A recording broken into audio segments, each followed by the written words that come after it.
Hi, Lindsay. Welcome to the EO Wonder podcast. Thanks, Kalika. Nice to be here. Lindsay Nahmiache is a member leader here at the Entrepreneurs Organization Los Angeles chapter, and she's the CEO of Jive and also the CMO of Songtradr.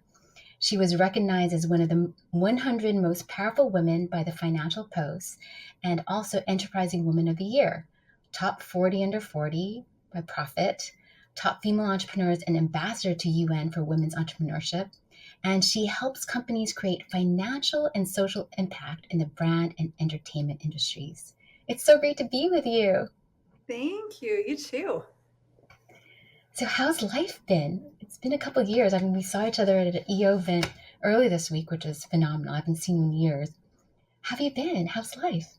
It's been the last 2 years have been a vortex, I think, for everyone, but so much incredible like personal growth that's come out of it as well, and new skill sets and resilience and just a lot of creativity. So I feel that especially in the creative sector, it's been an interesting time, but I feel that COVID has made a lot of us stronger as a result, and definitely on the agency side of things, a lot more resilient. Yeah.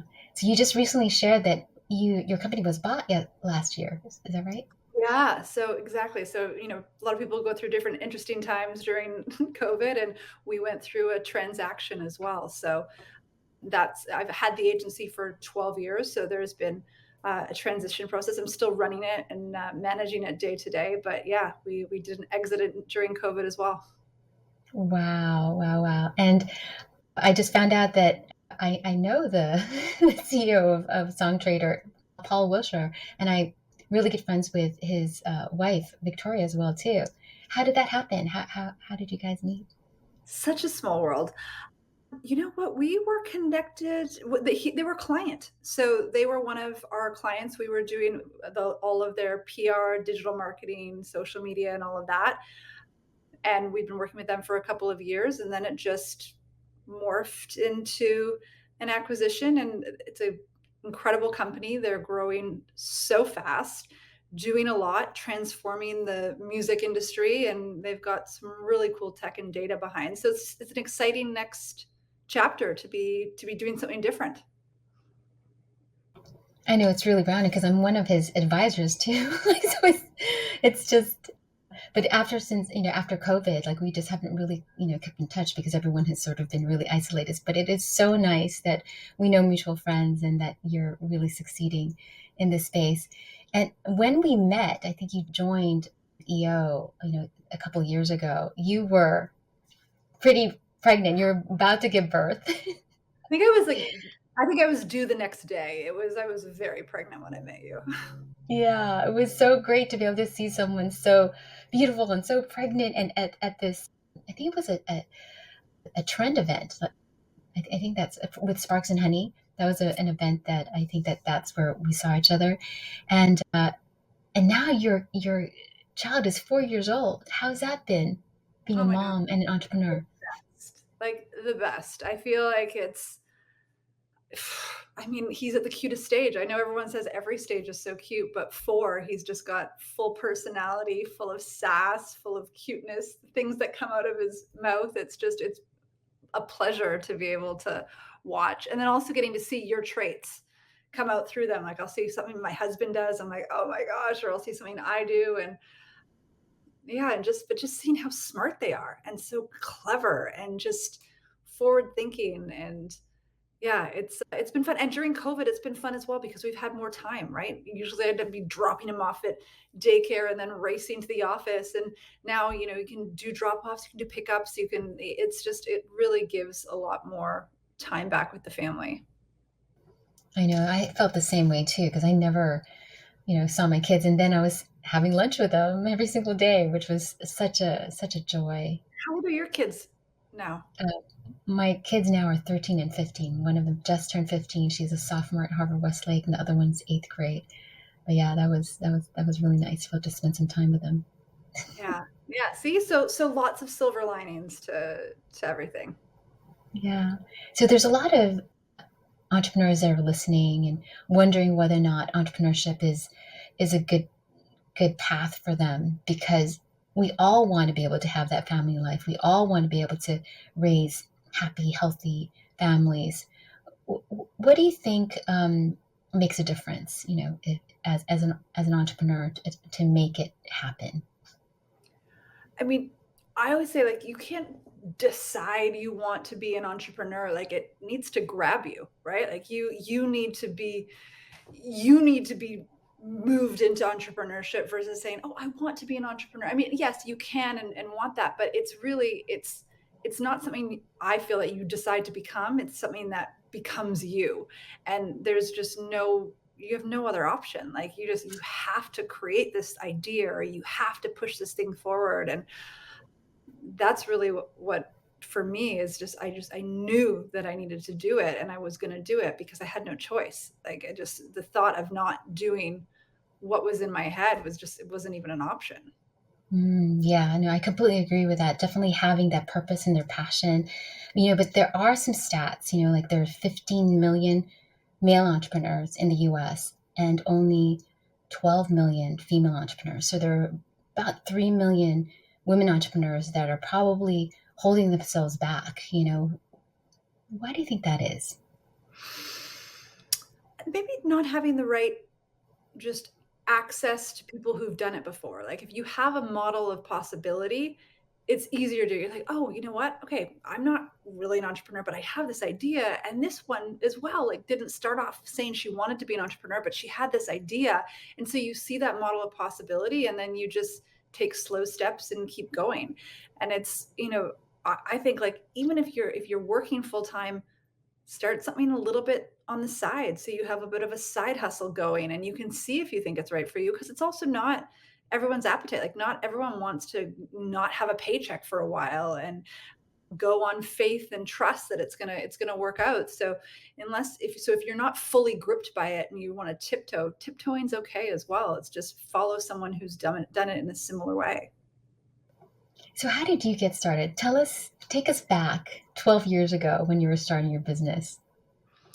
So I'd lived abroad for many years. I was in London in the UK and then in Mumbai, India, working. And then I moved back to, I'm originally Canadian, so moved back to Canada and couldn't get a job. Like, I'd been abroad for 6 years. And so, the experience wasn't relevant. They say in the job interviews. And so I just started doing contract work because I had no other prospects. And then all of a sudden, one contract turned into another. And the next thing I know, I was hiring someone. And then I was trying to find a business partner so I could go and grow the business and they could operate the business. And then fast forward 12 years, and it's kind of like, wow, where did that time go? It went so fast. But it for me, again, that's why I say it's not like I woke up one morning and said, I'm going to be an entrepreneur. It was just something that took hold of me, and I just kept growing with it.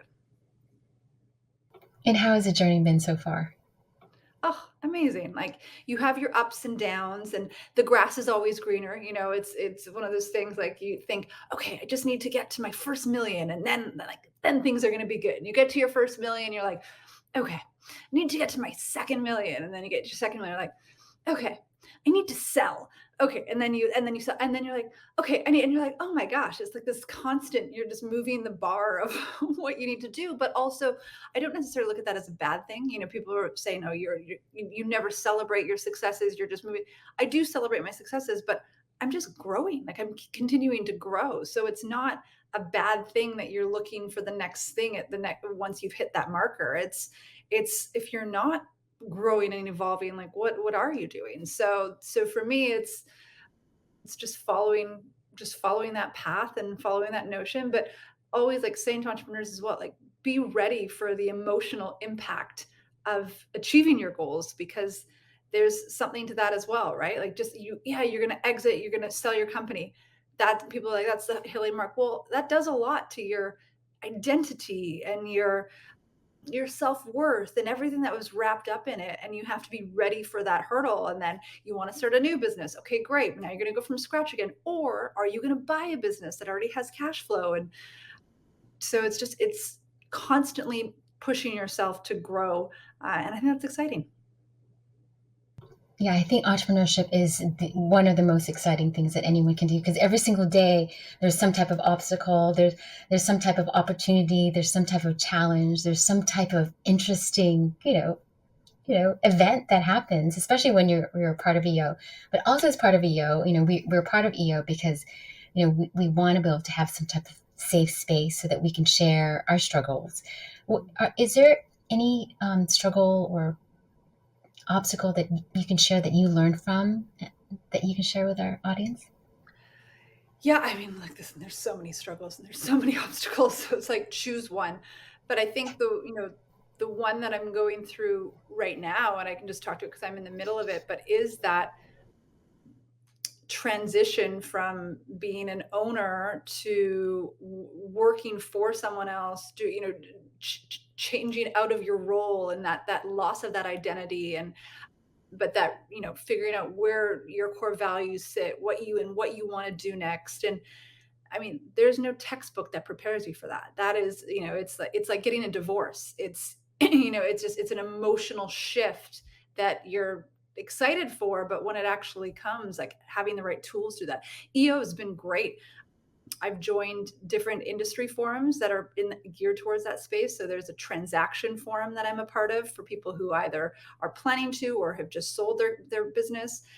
There's a what's next bridge forum that I'm also becoming a member of, and just talking about, again, those next steps. So leaning into EO, because there's people in chapters, not even just local chapters, like all around the world, that are they're going through similar experiences, and then starting another business, and what that looks like at the same time. And so, I mean, EO, I believe that people pay more attention to my EO and the industry groups, they're going to get so much more value out of EO. Like, don't get me wrong, your home chapter is fantastic, and your home forum is fantastic, but those my EO industry access things, based on stages that you're at in your business, industries that you're in, invaluable.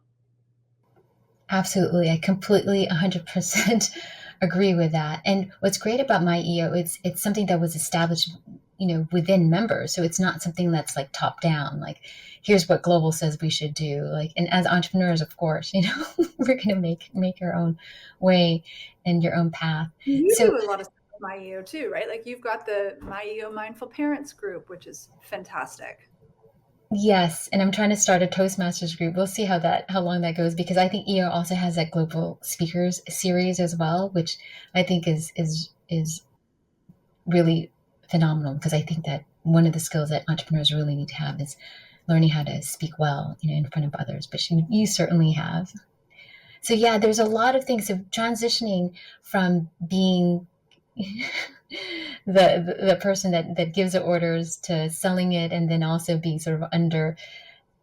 That is difficult, isn't it? Not difficult, or challenging. Yeah, it's a it's just a whole new stage in and professional development, right? Especially coming from someone who's never been an employee, really, right? So to Yeah. all of a sudden have to retrain a skill that I've never acquired in the first place at this stage of life, it's interesting.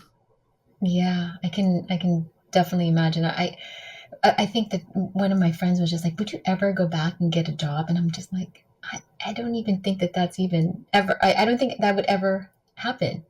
So And it's, like, listen, if you find the right place and they treat you, and they acknowledge the fact that entrepreneurial skills are a huge asset, and they encourage that and grow that, then maybe.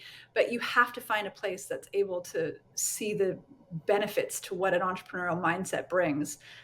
But like a big corporation, probably not probably not going to want you to be coming up with crazy ideas and driving things forward. So it's figuring out where you align, and making sure that you're in the right place. yeah, I completely agree. My last job, I was working at the Getty, and I remember it took them 6 months to decide whether or not they wanted to use a PDF, portable document format. Like, they literally for 6 months they're agonizing it. And back then, it was 1990, whatever, 7 or so. It was, something new, but 6 months for them to decide whether or not they would use that quote technology. But yeah, it's easier when you have more control. So do you have any ideas for the future? Like, are you interested in starting another business or Oh my do gosh, the I have a same thing? million different business ideas. Yeah, Absolutely. It's one of those things. So, you know, listen, I'm happy where I am right now. It's a new challenge growing with a global company, and I'm still running Jive as well. So you know, I get the best of both worlds, get to grow that, get the international exposure on the global side of things as well.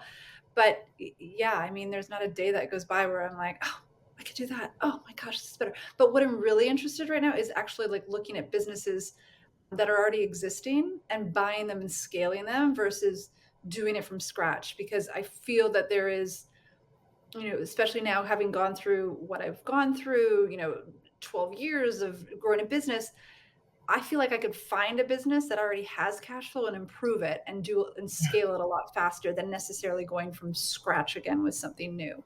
Plus, it would be just something different and a new challenge. yeah. That sounds really fun. I know you had alluded to it earlier, and it sounds so fantastic. You know, is there an industry that you're looking at that's No, I mean, I'm not looking at anything right now. It's like, so I've got my plate and hands full, but just, yeah, you know, like things that even older industries and helping them modernize, right? So things that don't necessarily have digital marketing in place with them yet, but there's definitely a way that they could do that. You know, we've gotten more in on the agency side, much more into this Web3 now, and you know, a lot of clients in Web3 and NFTs and crypto, and that's been fascinating to see and watch and just and learn that space. So it's just, I feel like it's unfolding again. You know what I said earlier, like it has to grasp you versus you figuring out, oh, this is what I want to do. That thing hasn't grasped me yet, but it's coming. yeah, definitely. Did you see the newsletter that came out from the My EO industry groups? And they have all those videos on the metaverse and crypto and NFT. Yeah. Yeah, yeah, And I think all entrepreneurs need to be aware of that and just seeing, even if you think you're in a traditional space, like we have some clients that are in very traditional spaces, but yet they're looking at different ways that they can get involved. Like it's just, every entrepreneur should, whether it's them looking into it or they're assigning it to someone on their team as like an R&D thing of ways that they could innovate in this space. I think it's absolutely, I encourage everyone to watch those videos. what do you see the future is? Like, I know we're just entering 2022. What do you see happening this year and next? Oh my gosh, I think this year and next is going to have so many changes. I do think that more and more everyone's going to start having a Web3 presence or be planning a strategy for Web3. I think they're going to, you know, NFTs, you know, in their current form, not necessarily what's going to be in their later form. Like they're, you know, they're going to, but I think that the utility that's being built into them, and you know, one of my friends has an NFT that works for her. Like it does things that earns an income. So this NFT that she has makes like $1,000 a month. Wow.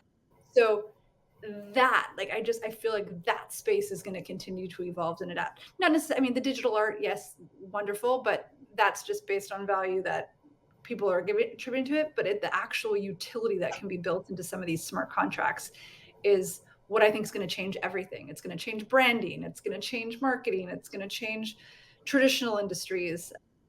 Yeah. So it's just, everyone should be in that space. Just looking at it. Don't have to dive full into it, but looking at it. Yeah, and I think that it's really important for, like you said, entrepreneurs to really dismantle their current knowing. And I think you've probably heard this before that the greatest skill for the 21st century is to really unlearn and Mm, relearn mhm. because it is so exciting. But if we keep on, doing the same thing over and over and over again and not being willing to change, that's probably the first step to our downfall in a sense. Yeah. That's a great way to put it. Like we need to be focusing on unlearning what we know, and reaching out to see how other people are doing it in different industries.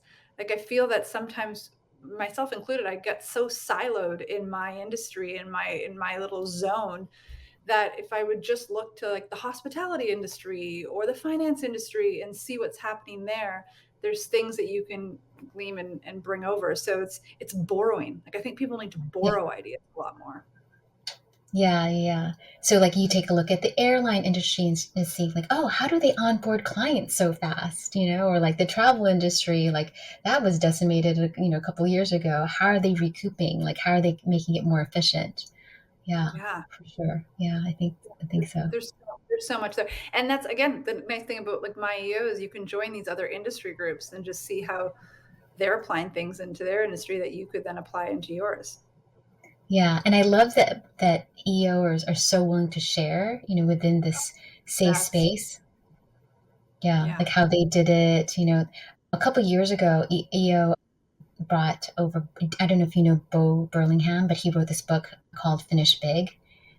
From He was like a writer for Inc. for like 30 something years, and he shared all what he learned as a journalist, and interviewing so many different entrepreneurs, and even just having people like that, to share their ideas, I think really helps, people in EO.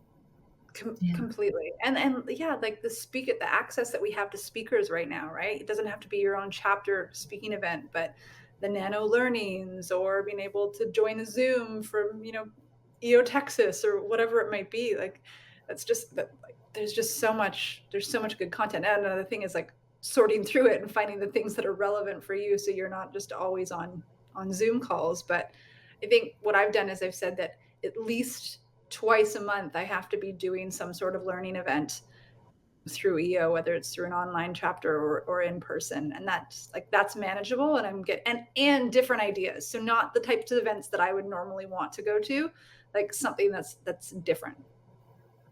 That is so great that you're open to that, because you're right. Because we sometimes tend to just do the same thing over and over. Oh, let's all learn about digital marketing. But, like I saw you at the Neuroscience of Success event the other day, and it was just so nice to see you. And, that's something definitely, different, that we're really not exposed to. That was such a great event. Yeah. So like that stuff, but even again, like I joined a hospitalities industry event. I have nothing to do with the hospitality industry, but it was just really interesting to like listen to them talk about systems and stuff and how simple systems upgrades can make such a difference in what they're doing, or a price increase here has a huge effect on it. But like just things like that I'm like, oh yeah, right. I could tweak that a little bit, but do that over here. Yeah. So hospitality, like with hotels, like understanding like hotel occupancy rates and how that affects everything. Yeah, hotels, restaurants. There was this one restaurant chain, and they were talking. They're like, we sold, I can't remember what it was, like 500,000 burritos or something, and in 1 year. And then all we decided to do was just like up the price of the burrito, and then by upping the price of the burrito, they made like an extra, $500,000 profit. And so it's just like interesting. I'm like, oh yeah, like if you just do incremental things to things already existing. Yeah. So it's just good reminders to look outside your core industry for ideas. Yeah. I love that you have this goal to do learning events, and that habit of wanting to learn more, having this thirst for learning is so important for an entrepreneur. What other habits do you have that helps you become a better entrepreneur? For me, it's like morning meditations. So even if it's 15 or 20 minutes, but especially like with young kids and stuff like that, but like 15 to 20 minutes to just focus on my breathing, or it's a guided meditation or whatever it might be, I feel like resets me and gets me ready to go. I also do I have a regular coach. So with my coach, it's not just business goals we're working on, like whether it's your spiritual life, your personal life, your business life. And I never did coaches before. I don't know why. I just always, I was just so busy at work that I'd never take the time for it. But as soon as I hired a coach and saw what that I was able to do, I was like, oh my gosh, why doesn't everyone have this? It's like having a personal trainer, but for your goals, your mindset, and all of that. So I would say that those two things have been big game changers: meditation and a coach. And you love Joe Dispenza, right? We have this conversation. Yeah. So I went to actually right before the pandemic, I was in Colombia for one of his events, and it was amazing. And so I've still got a credit to go to another one of his those week-long follow-ups and stuff, which I need to sort out and do. But amazing. Like his meditations are so easy because he guides you through the entire thing. So you don't have to be a meditator to get huge benefits. And yeah, like that to me is in line with that neuroscience event that we were at. Like it's just about the rewiring and moving, changing your energy so you're in a different state. Wow, I was so jealous when you told me. Well, not jealous. I was so happy for you that you were able to attend it because I love Dr. Joe Dispenza. The reason why I was introduced to one of my entrepreneur friends literally went blind in one eye and didn't know he was blind because he was so stressed out. He picked up his daughter's kaleidoscope, looked at it, and couldn't see from his right eye.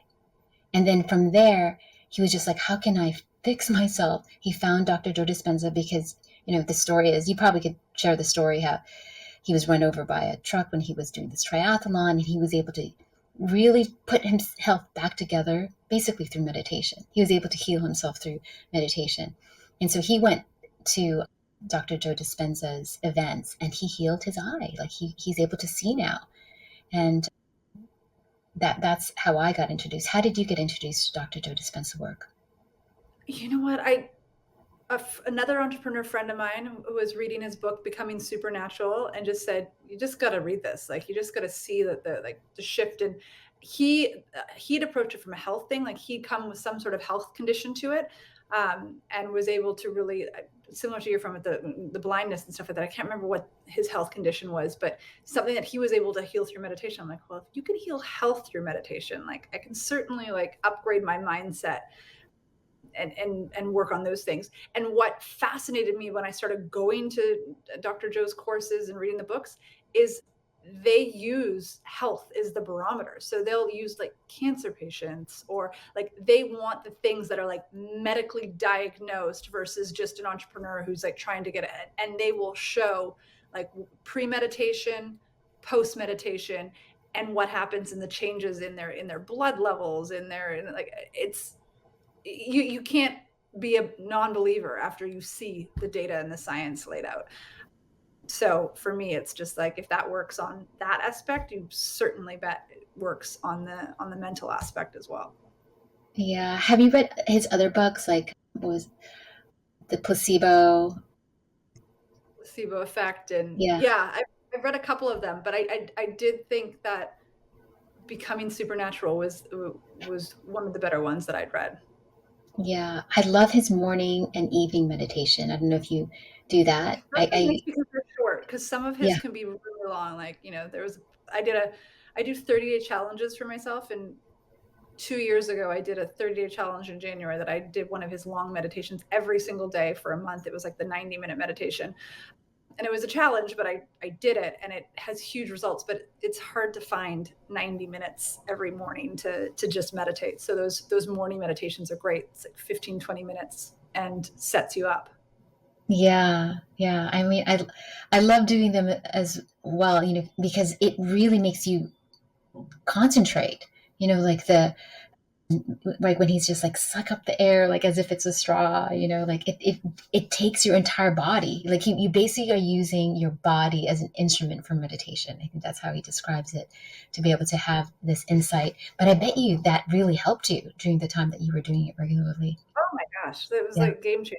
Yeah, it's one of those things that I know if I'm ever off kilter, even I'll do it now, but okay, I'm doing 5-day challenge. I'm doing like the longer meditations for 5 days, and I notice like a reboot. So it's just, it's one of those things that things are good for you, but you just have to force yourself to do them sometimes. So no, it's a good reminder, even as we're talking, I need to get back into some of the longer form meditations.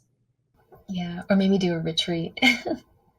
Yeah, well, and that's like the best way to turbocharge it is to go to one of his retreats. I highly recommend that anyone listening, like go sign up for one of his week-long advance. Like if you go to a week-long advance retreat, you're going to come back a changed person. Yeah. Yeah.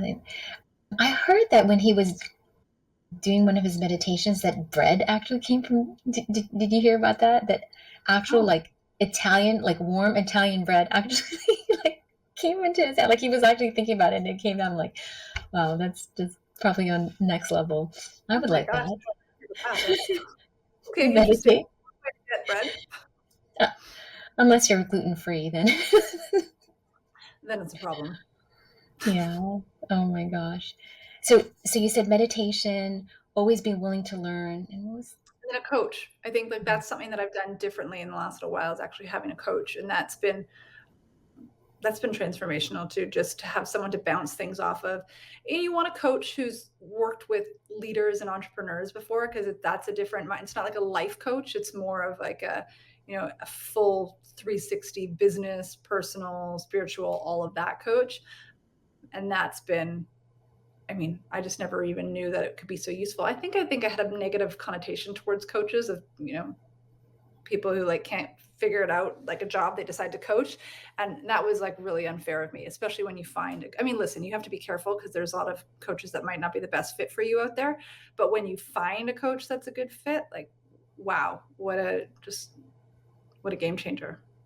game changer? I remember listening to Marshall Goldsmith, and he, is the number one coach in the world. He wrote "What Got You Here Won't Get You There," and he just said all the top CEOs, when all the top athletes have coaches, and the top Exactly. CEOs have coaches. And he would help the CEOs of World Bank, of GM, and I think he would charge something like $1 million or something like that, and it was like money back guarantee, and it was super helpful. So I completely agree, and I absolutely agree that you have to find the right one, whether or not they're accredited. How did you find your coach?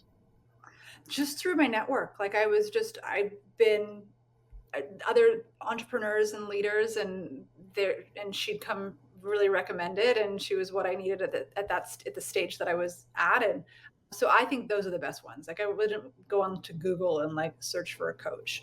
That it was definitely coming through my network of like-minded people who'd used her and had references before.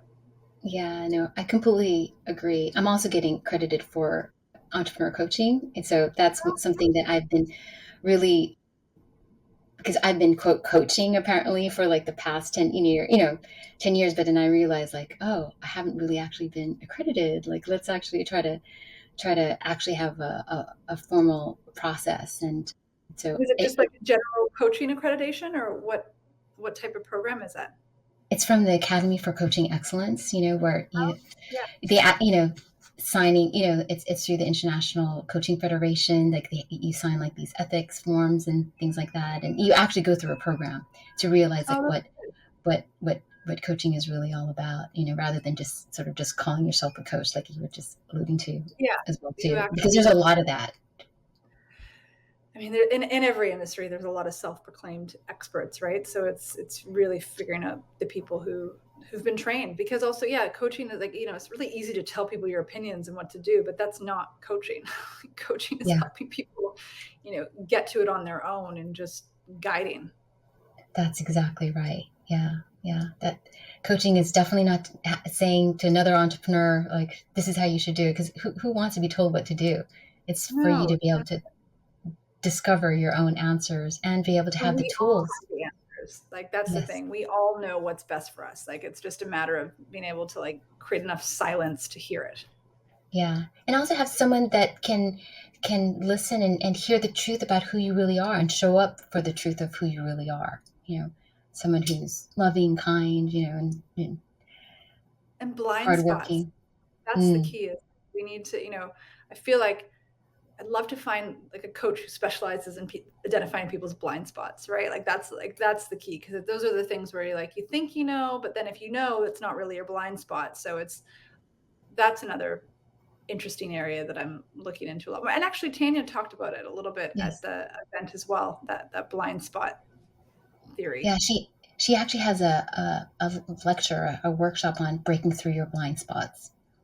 Mm, Yeah, yeah. You're familiar with the Johari window, obviously, like yeah. because of EO, so I absolutely agree too. When I went to the silent retreat, one of the blind spots, I mean, of course, everyone probably already knew what it was. It's just blind to me, is that I constantly try to squeeze every single minute out of a day.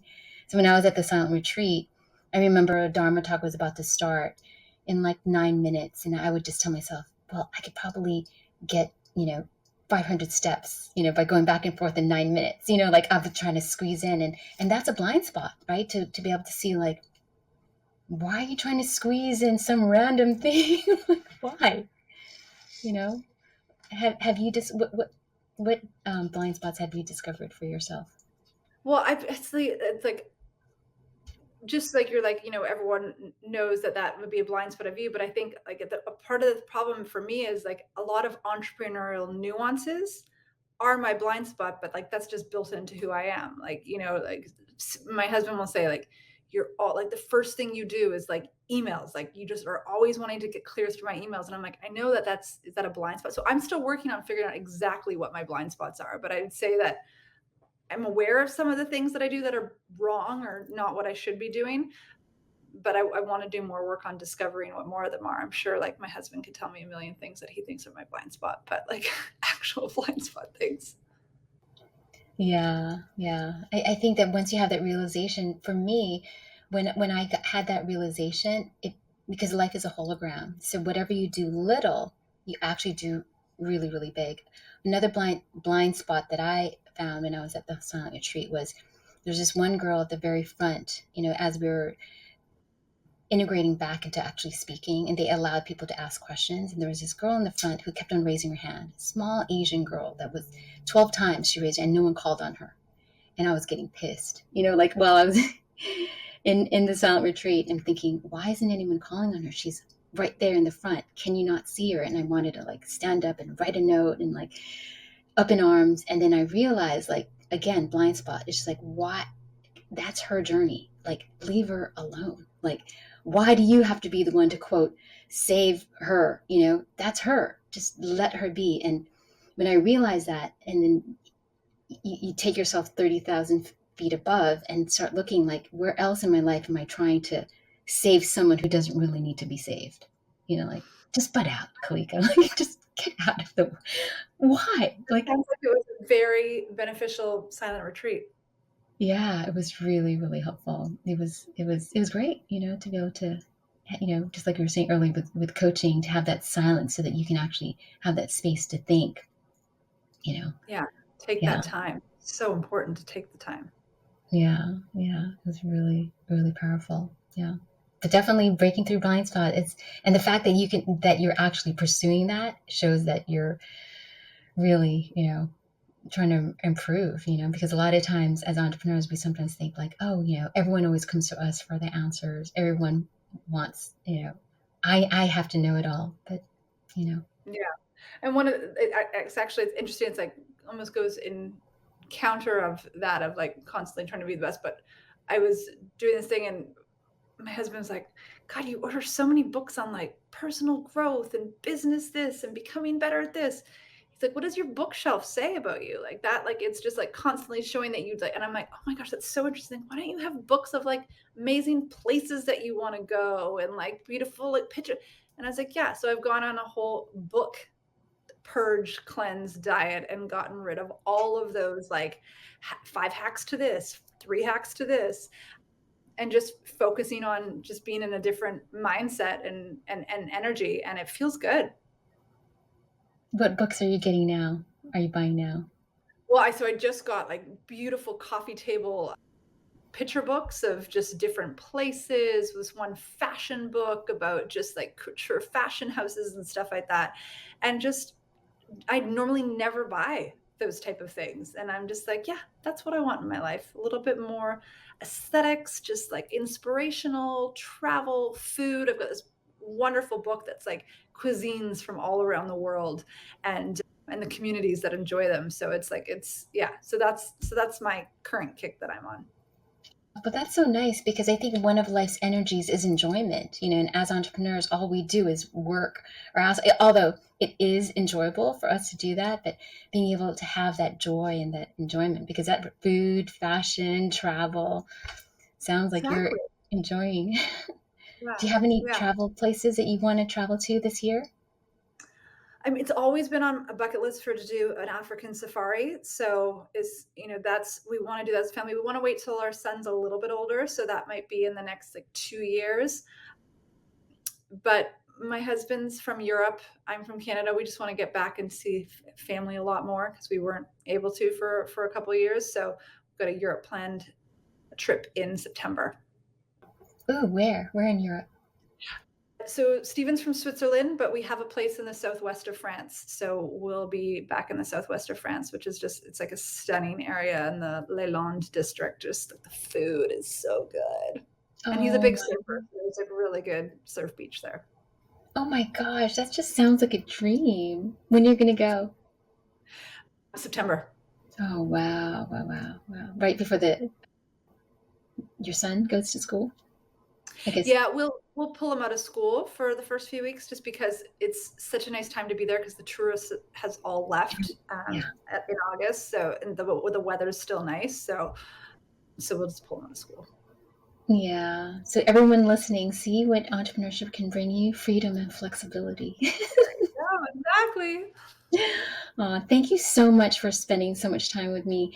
Talk about your career, your business, your life. You're such an inspiration to other women, and I think you're absolutely right. People need to be able to see examples of women succeeding with a spouse, with a partner, with a child, with being able to sell their business, and just continuing to want to learn and grow. You're such an Yeah. inspiration. Aw. Well, thanks for having me on. It was so nice to chat with you, and we'll see you at another event soon. Absolutely. Thanks, Lindsay. Bye, Kalika.